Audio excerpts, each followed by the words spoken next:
So your screen changes again. Just to point something out to provide yourself a little more real estate on your desktop. In the upper left corner, right by this I by the word aware, is a little triangle. If you select that triangle, that outside menu collapses and it opens up a little more space for you. So when you're in the process of working on your tests, that little bit of extra space makes a big difference.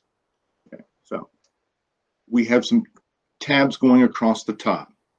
Your general tab is basically going to show you all that information we pre-entered: title, grade level, subject, the course. Here's our performance level. So if we made a mistake or realized that they didn't hold, we can come back and change them here. Okay. Your next tab is your questions tab. This is where you're going to spend the majority of your time when you're building your test, because now it's already added in all 13 of our questions. Okay. We know that we've got 10 multiple choice, 2 constructed, and 1 numerical response. So it's keeping up with how many questions we have to make sure we have them all here. But for each question, so it's visible online, obviously you have to enter the question. So you'll have to select the edit button on each one. Okay. Here you can, if you know what the standards are, you can select the standard by selecting primary standard. Scroll and find that standard. If you have the question, maybe like it's in a Word document or a PDF, whatever, if you're able to copy and paste it, you can just paste it into this window. So I'm going to go grab a question. Let me, come on, quit crapping out on me.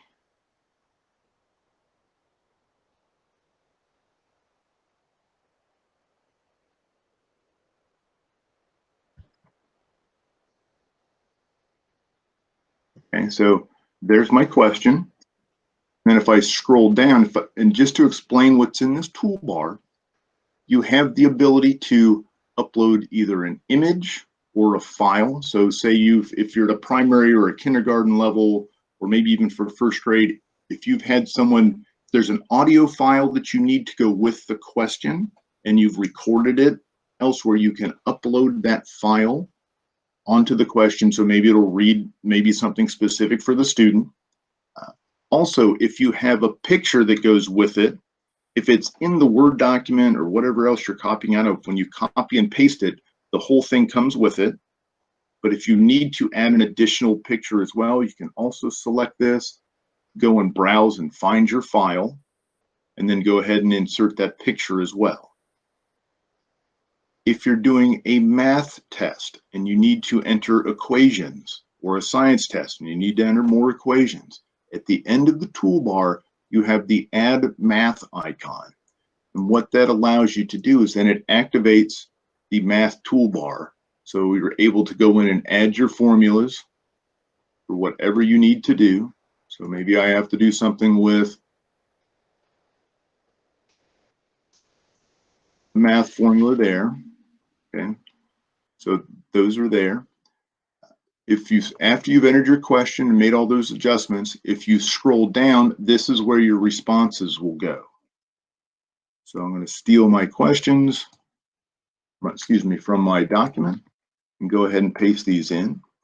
If you have an image that needs to be pasted in as one of your response options, all you have to do is copy and paste it into that window. So you can add images as well.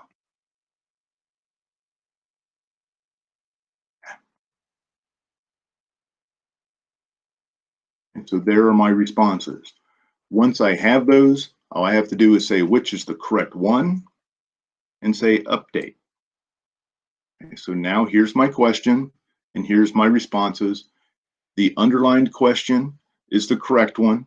And if you've tied a standard, your standard will also display. So you just work your way through each question. So I would have to go and do question number 2, question number 3, whatever.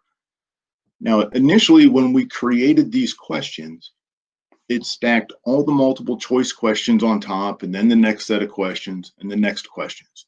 So if I have to move them around to get them in order to match the test that was provided, all I have to do is grab and I can drag that question anywhere I want it to go. So I'll grab this one. I want to put that one first. So now I've moved that one. The system renumbers itself. Okay. So any questions on that so far? Okay. So if you're doing a language Just arts, social quick studies. question. The audio file, is there a size limit to it? Not that I am aware. Okay. Not that I'm aware. I haven't run across one that has caused any issues so far. Okay. All right. Thank Okay. you. You're welcome. So if you're doing, say, like a language arts assessment or social studies assessment or anything with a reading passage the students have to read, you notice that was not an option for the questions as we entered them. It's because it's not really a question. So to add a reading passage, wherever you want it to go in the order of your questions, you have these plus signs in between each question. So if I just go ahead and click on the plus sign, I get the option to add an item. So when I select add item, it's almost like, oh, you forgot to add a question. I'm going to add a new one. For my question type, I now have the ability to add a resource. And the resource is going to be your story or your reading passage. So I'm going to select resource. And then again, if you have this somewhere else, the best option is just to copy and paste it. I'm just going to copy and paste from an old test.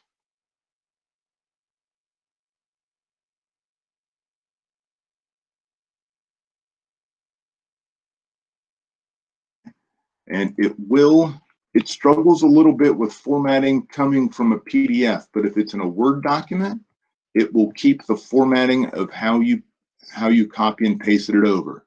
So say like, here's the reading passage that you want the students to read.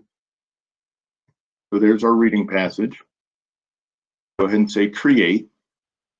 Okay. So our reading passage is now here. And all it's going to do is give us the title, but it's telling us we don't have any linked items. And what that means is obviously there's going to be questions that have to go with that reading passage. So the students have to be able to see the reading passage to answer the questions. To tie those questions to the reading passage, you simply go and locate the question, and you have your little link icon. So you select that, and then you'll see the title for your reading passage that you've entered. If you've entered more than one, you'll see them all listed here. And you just select the one you want to link to that passage. So if I go ahead and link that, you now notice here's my passage, and then the question is tied to it. So they're merged together. So if you move one, you move all of them. Maybe I've got another question that goes with that. I'm going to say that question also goes with my reading passage. Okay. So now those questions, here's my reading passage again, and here's telling me I've got two questions tied to it, and here's my questions. So again, you unfortunately have to walk through and build each question as you go. Now, if you get into this and right off the bat, all you want to do is first just get the questions in and the responses in. You're not worried about tying standards. You're not worrying about selecting the correct answer. That is an option. So let's pretend we've built our entire test. And now up top, we have a test key option. What this provides us is here's the order of our questions. It's not going to show us the actual question and answers, but it's just showing us, did we tie something? Did we not? So on question one, I realized I don't have a correct answer and I haven't tied any standards. So all I have to do is click the edit button. Say the correct answer is C. I want to tie that standard, save it, move on to the next one. Or if I realize, oh, I meant to tie this one to that resource, I can simply click on the link button here and tie it to the resource as well. So you have the ability to adjust these questions and move them around. So I want this one down here. I can move those questions anywhere I need to and from this view as well.